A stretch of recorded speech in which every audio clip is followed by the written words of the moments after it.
할렐루야. 주님의 이름으로 축복합니다. 오늘은 고통 속에서 소망하라라고 하는 제목으로 은혜의 보좌 앞으로 우리 함께 나아가는 역사 있기를 원합니다. 여러분, 이제 피부 트러블, 탈모, 두통, 배탈, 이런 것이 계속 지속되어지는 그 상황을 보게 되어지면 스트레스가 원인이다라고 하는 이야기를 합니다. 스트레스가 원인이 되어지면요, 그럴 수 있다는 거예요. 그래서 잠깐의 긴장이라고 하는 것, 이건 여러분 에너지입니다. 그래서 오늘 강대상에서 이렇게 설교를 하면서도 약간의 긴장이라고 하는 것이 있어야 이것이 에너지가 되어지고 그 에너지로 또 그 말씀을 또 잘 전하게 되어지는 것처럼 오늘 우리 인생에 에너지라고 하는 것, 이게 스트레스, 잠깐 아주 약한 스트레스지만 그 긴장감이라고 하는 것이 오늘 이게 유익이 되어진다는 거예요. 하지만 장기적인 스트레스는 제가 좀 전에 말씀드렸듯이 피부 트러블, 탈모, 그리고 배탈, 이런 것으로 우리에게 오게 되어진다는 겁니다. 그래서 이 스트레스 지수가 높은 사람들, 이 높은 사람들이 좀 실천해야 될 것이 뭐냐, 이렇게 제가 좀 찾아봤더니요, 잠을 좀 잘 자야 된다는 거예요. 숙면을 할 수 있도록 잠잘 수 있는 환경을 만들어야 된다는 거예요. 그리고 또 하나는 이 식습관, 이 음식을 먹는 것, 이것도 좀 잘해서 식습관을 통해서 요즘 계속 우리 방송을 보더라도 이 면역력이라고 하는 얘기 많이 하지 않습니까? 그 면역력을 길러야 되고 또 장 기능이 떨어지지 않도록 예방해야 된다고 합니다. 그리고 꾸준히 근육 이완 운동이 우리에게 필요하다, 이런 얘기를 해요. 근데 이런 처방들을 보게 되어지면 대부분 이게 의사들이 오늘 우리에게 하는 처방들입니다. 근데 여러분, 오늘 우리 주변을 돌아보면 믿지 않는 사람들이 이 스트레스를 받게 되어지면, 그래서 마음이 괴롭고 아프게 되어지면 어떻게 하던가요? 많은 사람들이 술이라고 하는 것을 의지하게 되어집니다. 또 노래방 가서 노래를 부르기도 하고, 때로는 산에 올라가서 소리를 지르기도 하고, 지금은 이제 흡연 구역이 되어져서 단속되어지더라고요. 이 잠실대교 남단을 가게 되어지면 이 이제 건너오는 쪽으로 한 30m에서 50m 정도가 그 흡연하는 사람들로 꽉 차 있었어요.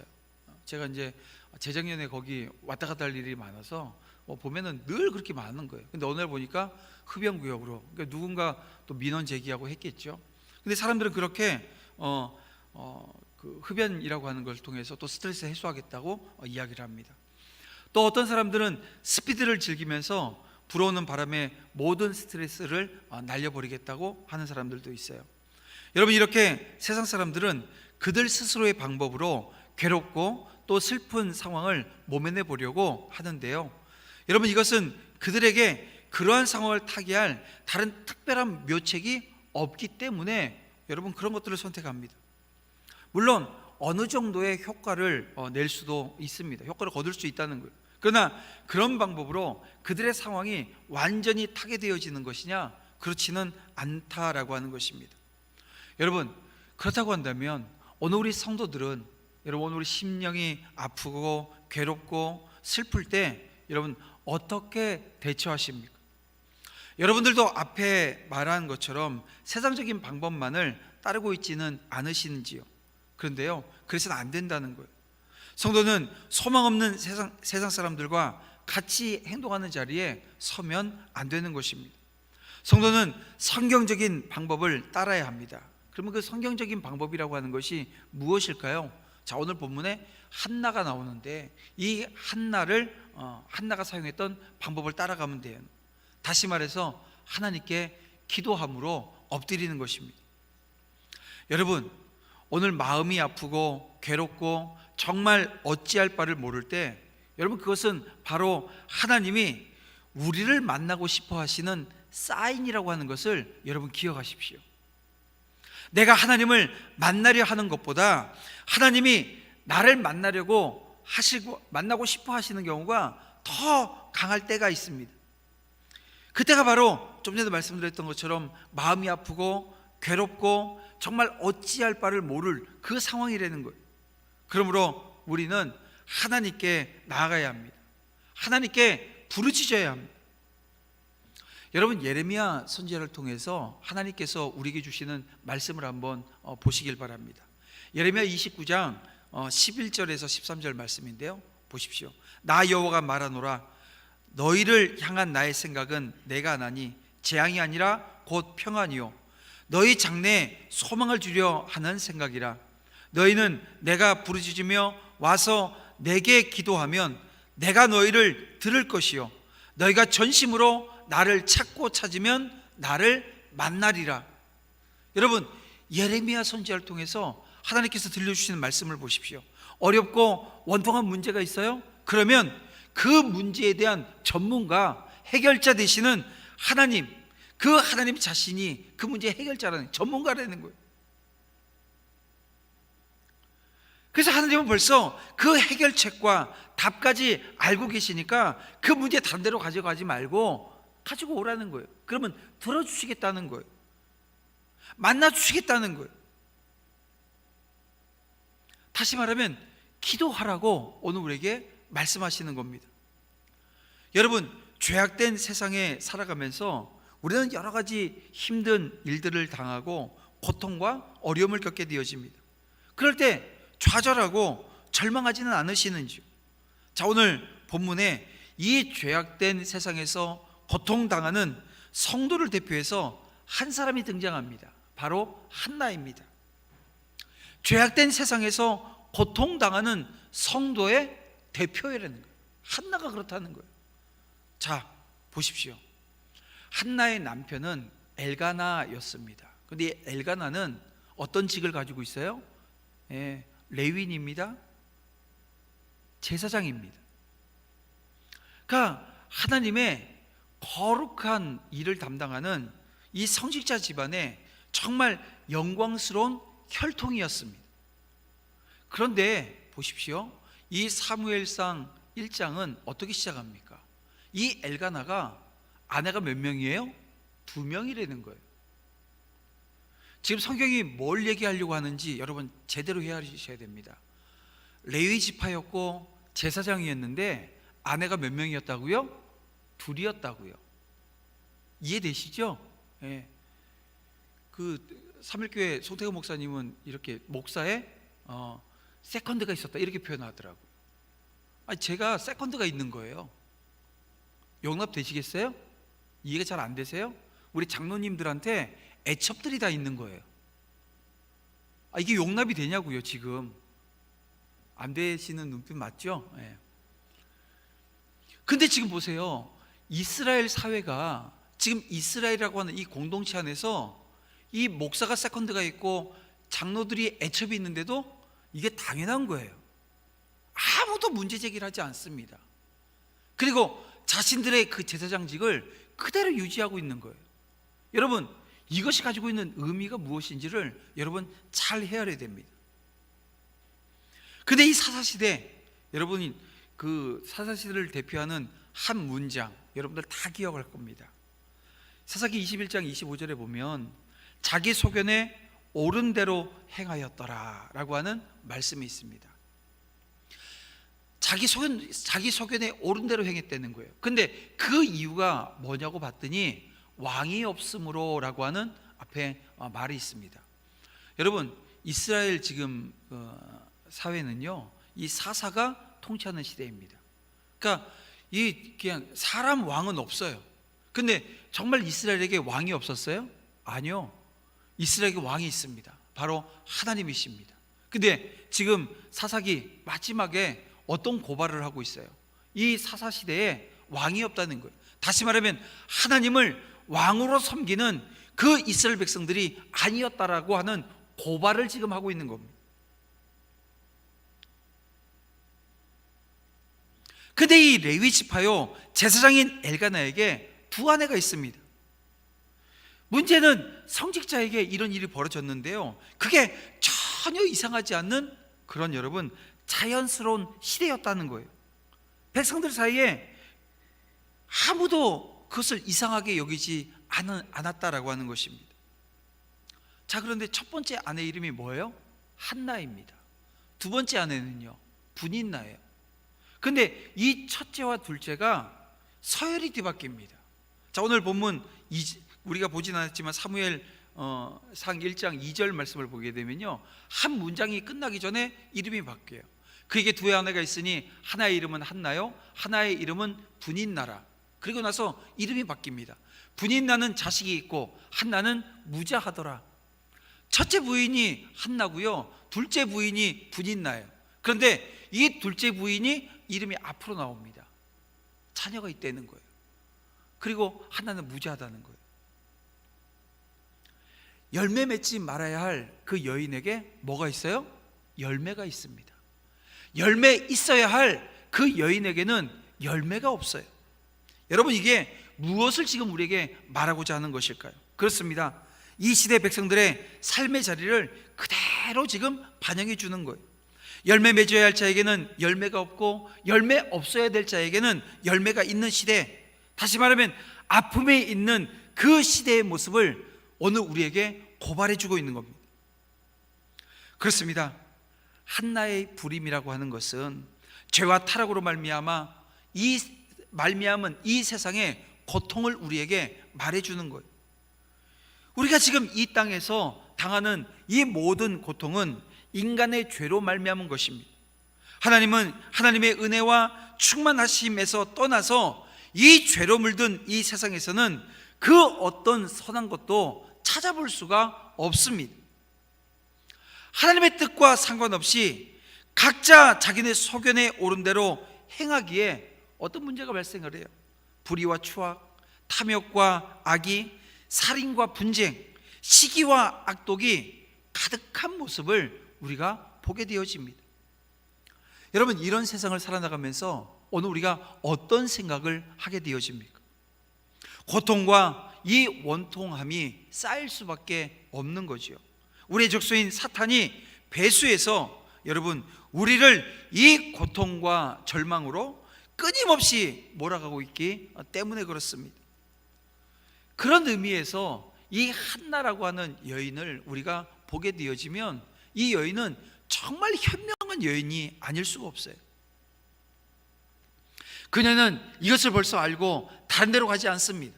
하나님께 찾아와서 하나님께 호소하고 그 앞에서 울며 그 앞에서 통곡했던 것입니다. 사랑하는 성도 여러분, 히브리서 기자는 우리 예수님에 대해서 이런 말씀을 하고 있습니다. 히브리서 5장 7절인데요, 그는 육체에 계실 때에 자기를 죽음에서 능히 구원하실 이에게 심한 통곡과 눈물로 간구와 소원을 올렸고 그의 경외하심을 인하여 들으심을 얻었느니라. 여러분, 우리가 억울하고 기막힌 이야기들을 하나님께 토로하는 것, 이건 여러분 결코 부끄러운 일이 아닙니다. 오히려 하나님은 우리들의 진솔한 이야기를 듣고 싶어 하셔요. 자, 주님께서도 어떻게 하셨다는 거예요? 자기를 죽음에서 능히 구원하실 이 누구셔요? 하나님 앞에서 심히 통곡과 눈물로 간구와 소원을 올렸다는 거예요. 그 경외하심을 하나님께서 들으셨다는 거예요. 여러분, 이 사실을 오늘 우리는 기억해야 합니다. 그리고 원통하고 한이 되고 이 낙심천만한 문제들이 생겼을 때 다른 데로 찾아가는 게 아니라 하나님께로 나와야 합니다. 그 앞에서 울고 그 앞에서 애원해야 합니다. 하나님께서 친히 그 눈물을 닦아주시고요, 들어주시되 예기치 않는 은혜로 가득 채우시는 은혜가 넘치는 것을 여러분 경험하셔야 합니다. 여러분, 그 사실을 믿고 믿음의 종들은 하나님 앞으로 나아가는, 그리고 은혜 보좌 앞으로 담대히 나아가는 여러분 다 되시기를 주님의 이름으로 축원함을 드립니다. 그런가 하면 이 11절 말씀을 보게 되어지면 한나가 하나님께 서원하는 서원의 기도가 나옵니다. 내용을 볼까요? 서원하여 가로되 만군의 여호와여, 만일 주의 여종의 고통을 돌아보시고 나를 생각하시고 주의 여종을 잊지 아니하사 아들을 주시면 내가 그의 평생에 그를 여호와께 드리고 삭도를 그 머리에 대지 아니하겠습니다. 이런 기도를 지금 하고 있어요. 자, 이 기도는 이런 겁니다. 아들을 주시면 자식을 달라는 게 아니라 아주 구체적으로 아들을 달라고 지금 기도를 합니다. 아들을 주시면 그의 평생에 그를 여호와께 드리고 머리에 삭도를 대지 않겠다, 이 기도하고 있는 거예요. 다시 말하면 나실인으로 하나님께 드리겠다고 이야기하는 거예요. 즉 자신의 아들로 생각하지 않고요, 하나님의 종이라 생각해서 하나님께 평생을 드리게 하겠다, 이런 지금 서원을 하나님께 하고 있습니다. 여러분, 서원이 무엇입니까? 서원 기도. 여러분, 이것은 하나님으로부터 은혜라든가 이 도우심을 받기 위해, 또는 그러한 것을 받은 은혜에 대해서 감사해서 행하는 것인데요, 하나님에 대한 일종의 약속입니다. 근데 이것은 모두가 자의적으로 행하는 것이어야 합니다. 그러니까 누군가 막 강요를 해서 너 해야 돼, 이게 아니고요, 내가 감사해서 자원해서 자발적으로 하게 되어지는 것입니다. 그리고 한 번 서운한 것은 어떻게 돼요? 여러분, 이건 변개할 수 없습니다. 따라서 서원은 경솔하게 할 것이 아닙니다. 물론 서원은 하나님의 구속사적인 목적에 맞게 해야 합니다. 그래야 여러분 그 효력이 발휘되어지는 거예요. 구속사적인 그 목적에 맞게끔. 구속사라는 게 뭡니까? 영혼 구원과 관련되어진 거예요. 자, 여러분, 한나는 이러한 서원의 의미를 잘 알고 있었던 것 같습니다. 그래서 그녀는 자기를 위해서 자녀를 달라 하지 않아요. 하나님을 위해서 아이를 달라고 지금 기도하고 있습니다. 다시 말하면 영적 후사를 구하는 것으로 그 기도의 내용이 지금 어떻게 됐어요? 바뀌었어요. 달라졌어요. 처음에는 분인 나가 너무 괴롭히고 이 자기가 첫째 부인이 된 것처럼 기세등등해서 괴롭게 하거든요. 그 괴로움으로 하나님 앞에 나와서 어떤 기도했겠어요? 하나님, 나도 애 좀 주세요, 나도 자녀 주세요, 기도했겠죠. 그런데 그 기도가 어떻게 바뀌었어요? 이 영적인 후사로 지금 자기의 자녀가 아니라 하나님의 종으로 하나님의 자녀 되게 하겠다고 하는 그 기도로 바뀌는 것을 보게 되어집니다. 그리고 이 아이가 젖을 뗀 후 그를 여호와의 집에서 자라도록 했습니다. 성도 여러분, 이것이 바로 여러분 기도하는 성도가 기본적으로 취해야 할 가장 바른 태도라고 하는 것입니다. 자기의 유익을 구하지 아니하고 정욕을 위해서 구하는 것이 아니라 항상 하나님의 영광을 위해서 기도해야 한다는 것입니다. 여러분, 도처에서 많은 사람들이 기도하지만 그들 중에 많은 수가 응답을 받지 못하는 이유가 바로 여기 있는 거예요. 여러분, 이것을 바로 인식하게 되어지면, 여러분, 오늘 우리는 언제나 기도할 때 그 기도가 처음에는 여러분 내 유익을 위하고 내 정욕을 위해서 기도할 수는 있잖아요. 그런데 기도하면, 진짜 하나님 앞에 기도하면, 진짜 하나님의 은혜 보좌 앞으로 나아갔다고 한다면 그 기도의 내용은요 바뀔 수밖에 없는 거예요. 그 기도의 내용은 정말 하나님이 원하시는 뜻대로 갈 수밖에 없는 것입니다.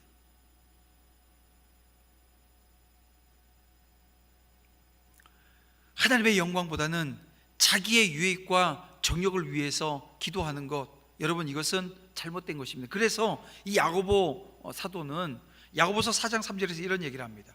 구하여도 받지 못함은 정욕으로 쓰려고 잘못 구하는 것이라고 말씀하고 있습니다. 그러나 신실한 성도들은 이 사실을 기억하면서 기도합니다. 여러분, 사도 요한의 목소리를 한번 들어볼까요? 요한일서 5장 14절인데요 그를 향하여 우리의 가진 바 담대한 것이 이것이니 그의 뜻대로 무엇을 구하면 들으심이라. 또 기도에 대해서 오늘 우리 주님께서 가르치신 그 가르침에 귀를 기울여 봤으면 좋겠습니다. 마태복음 6장 33절입니다. 너희가 먼저 그의 나라와 그의 의를 구하라. 그리하면 이 모든 것을 너희에게 더하시리라. 그렇습니다. 오늘 우리가 기도할 때 먼저 생각해야 될 것 뭐예요? 그의 나라와 그의 의입니다. 내 뜻이 아니라 하나님의 뜻입니다. 사랑하는 성도 여러분, 물론 이는 우리가 하나님 앞에 기도할 때마다 서원하라는 것, 그게 아니에요. 무조건 서원 먼저 해라, 이게 아닙니다. 그러면 누가 감히 하나님께 나아가서 기도할 수 있겠어요? 무조건 서원하라고 하는데. 여러분, 이는 단지 기도가 자칫 오늘 우리의 육적인 만족이나 육적인 필요를 체험받기 위한 수단으로 전락하는 것, 이거 지금 주의하라는 거예요. 이거 주의하라는 거예요. 왜 그렇습니까? 기도는 여러분 거룩한 것입니다. 하나님과 만나는 것이고요, 그 만나서 뭐 하는 거예요? 하나님과 대화하는 것입니다. 그리고 그 대화를 통해서 어떻게 해요? 하나님께 설득당하는 거예요. 내가 설득당하는 거예요. 내가 하나님을 설득하는 게 아니라 하나님께 내가 설득을 당하는 거예요. 어떻게 해요? 하나님의 뜻이, 하나님의 그 의가 무엇인지를 바로 알아서 그것을 행하는 자리로 인도하시는 그 하나님의 손길을 우리가 경험하는 시간이 되어진다는 거예요. 여러분, 한나는 이 괴로움과 환난을 통해서 뭘 배워요? 인내를 배워요. 연단을 받아요. 소망을 갖게 되어지는 것으로 바뀌는 것을 보게 되어집니다. 기도가 달라졌다는 거예요. 영적인 자녀를 낳는 것이 이제 그녀에게 소망이 되었습니다. 나의 소원이 영적인 것으로 바뀌게 해달라고 여러분 기도하시길 바랍니다. 여러분, 오늘 우리가 다 소망하는 것들이 있잖아요. 여러분, 그 소망들이 영적인 기도가 되어질 수 있도록 여러분 엎드리시길 바랍니다. 그런가 하면 마음이 하나님께 열린 기도, 이것이 진정한 기도라고 하는 것을 오늘 성경은 오늘에게 말씀하고 있습니다. 자, 13절을 보면요, 한나가 취한 그 기도의 외적인 모습을 우리가 보게 되어지는데요, 우리 함께 다 같이 한 목소리로 보겠습니다. 한나가 속으로 말하며 입술만 동하고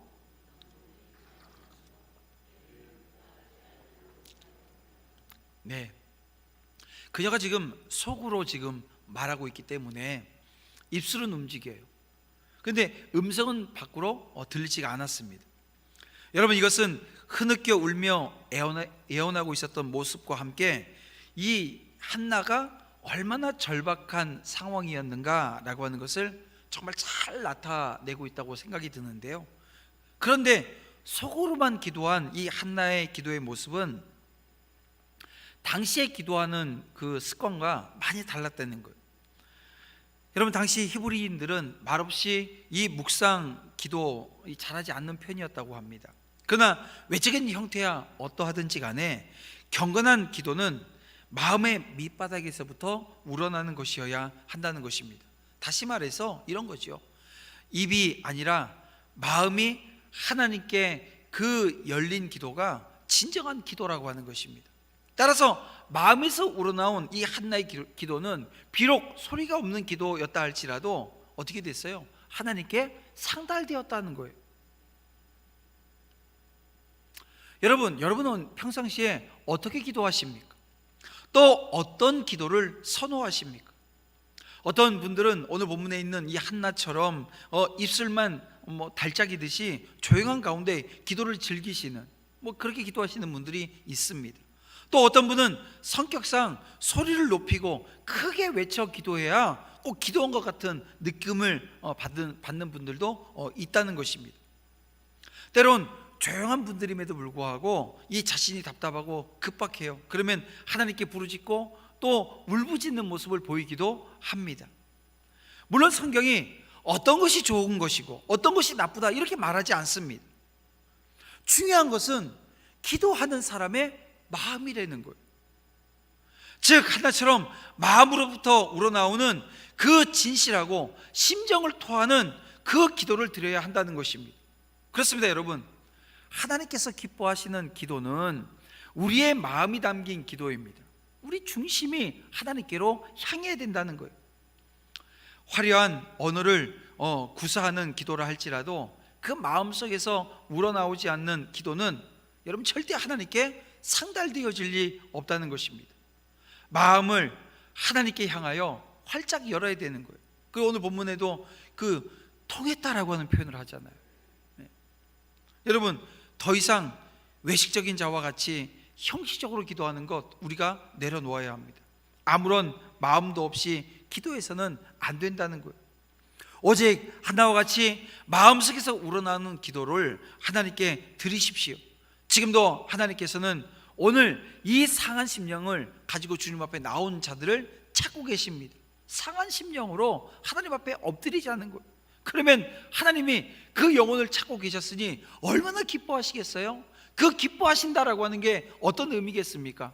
그 기도를 아버지께서 들으시고 혹여 엉뚱하고 잘못된 기도하고 있으면 바로 잡아주시기도 하시니까요.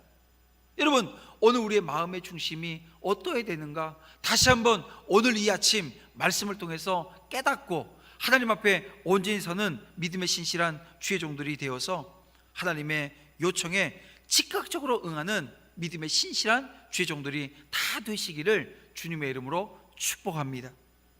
말씀을 정리해 보겠습니다. 전능하신 하나님만이 참된 위로자 되심을 여러분 믿으십니까? 예, 믿으셔야 됩니다. 우리의 상황, 우리의 형편, 이 마음의 고통을 다 아시면서 모든 기도에 응답하실 분은 살아계신 우리 하나님 한 분밖에 없습니다. 그러므로 하나님 앞에서 진정으로 오늘 우리의 마음을 토로해야 합니다. 우리가 죄로 인해서 고통당할 때에도 여러분, 하나님께서는 외면하지 않으셔요. 한없는 은혜로 저와 여러분들과 함께 하십니다. 은혜 베풀어 주신다는 거예요. 한나의 고통을 돌아보시고 그녀의 기도에 신실하게 응답하신 것처럼 하나님은 지금도 변함없이 오늘 우리의 고통과 오늘 우리의 슬픔, 이걸 다 아시고요, 돌봐주신다는 거예요.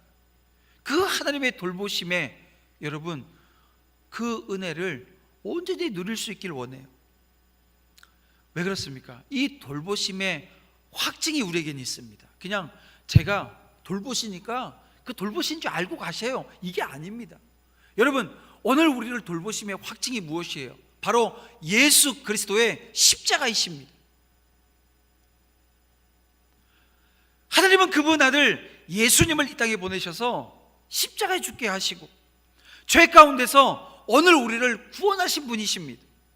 죄와 사망에서 우리를 건지신 것처럼, 아니 그 죄와 사망, 영원히 죽을 수밖에 없는 그 상황 가운데 있었던 우리를 구해 주셨는데요, 여러분, 세상에서 당하는 모든 고통과 원통함과 슬픔 가운데서 우리를 건져주지 않으실 리가 만무한 것 아니겠습니까?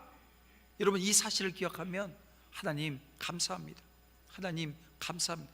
구원을 확신하면서 지금 여러분 아무 변화가 없을 수 있어요. 그대로입니다. 하지만 이 시간 우리가 어떻게 해요? 다윗처럼 선제적으로 믿어야 돼요. 아무 변화가 없지만 하나님 내가 해결해 줄 걸 믿습니다 하고 다윗이 뭐 했어요? 하나님 앞에 감사제를 드렸던 것 여러분 기억하시잖아요. 여러분, 그 감사제로 하나님 앞에 예물을 올려드리는 이 다윗처럼 오늘 우리 또한 감사함으로 하나님 앞에 오늘 우리의 마음과 예물과 오늘 우리의 중심을 하나님께 온전히 드리는 믿음의 신실한 주의 자녀들이 다 되어야 될 줄 믿습니다. 모든 고통과 어려움에 대해 오직 하나님께만 간구하십시다. 자녀의 누리를 살피시고 인도하시는 하나님만이 참된 평안을 누리게 하심을 이 아침 다시 한번 믿음으로 고백하면서 그 은혜를 온전히 누릴 수 있는 삶의 자리 다 되어지시기를 주님의 이름으로 축복함을 드립니다. 우리 이 시간 찬송가 364장 우리 함께 찬양 드리면서 우리 함께 하나님 앞에 기도하며 또 감사하며 나아가겠습니다.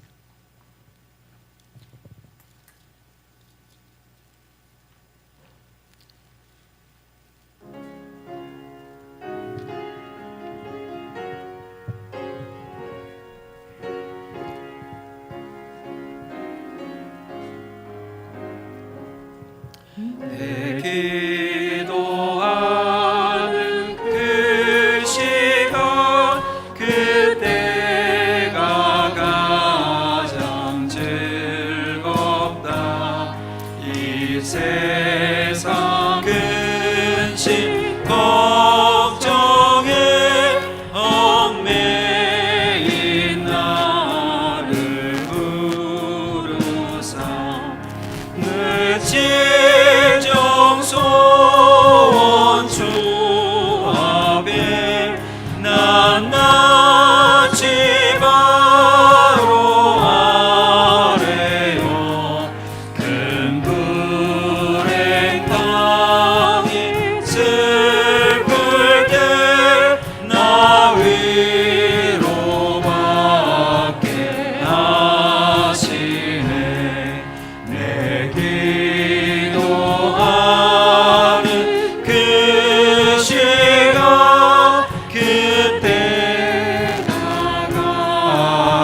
창피하다 저 광야 같은 세상을 끝없이 방황하면서 위태한 길로 나갈 때 주께서 나를 이끌어 그 보좌 앞에 나아가 그 은혜 받게 하시네 내 기도하는 그 시간 그때가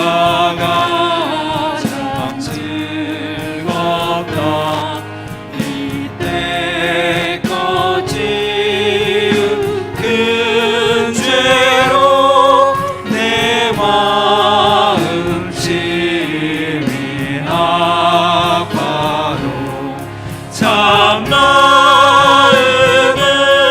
마음으로 비웃죠 다스림 없이 아뢰면 주 나를 위해 복 주사 새 은혜 부어 주시네 내 기도하는 그 시간 그때가 가장 즐겁다 그 세상에서 일찍이 저 요란한 곳 피하여 빈들에서나 산에서 온 밤을 세워 지내사 주 예수 친히 기도로 큰 본을 보여 주셨네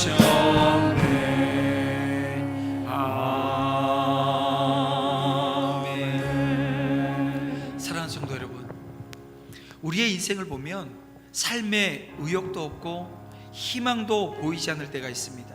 왜 그럴까요? 기도가 없기 때문에 그래요. 기도하지 않으면 그럴 수밖에 없다는 것입니다. 이제 기도의 시간을 가져보시길 바랍니다. 10분 기도하시는 분이 있으면 20분 기도하길 원하고요, 30분 기도하시는 분이 있으면 1시간 기도하길 원합니다. 기도의 시간을 늘려서 정말 하나님을 만나는 시간, 하나님 앞에 내 마음을 쏟는 시간을 가져야 된다는 거예요. 어떤 일이 발생할까요? 절망이 희망으로 바뀔 것입니다. 눈물과 한숨이 찬양으로 바뀌는 것을 경험하게 될 것입니다. 허무하고 허탈한 마음이 의욕과 활력으로 넘치게 되어질 거예요. 힘써 기도할 것을 다짐하고 결단하는 이 아침 시간 되어지길 원합니다. 기도가 없으면 나는 죽는다, 여러분 이 생각으로 매일 기도하고 무시로 성령 안에서 기도하는 우리 모두가 되어졌으면 좋겠습니다. 이 시간 오늘 주신 하나님의 말씀을 통해서 함께 기도하며 간구하며 나아갈 때 이렇게 기도하며 나아가길 원합니다.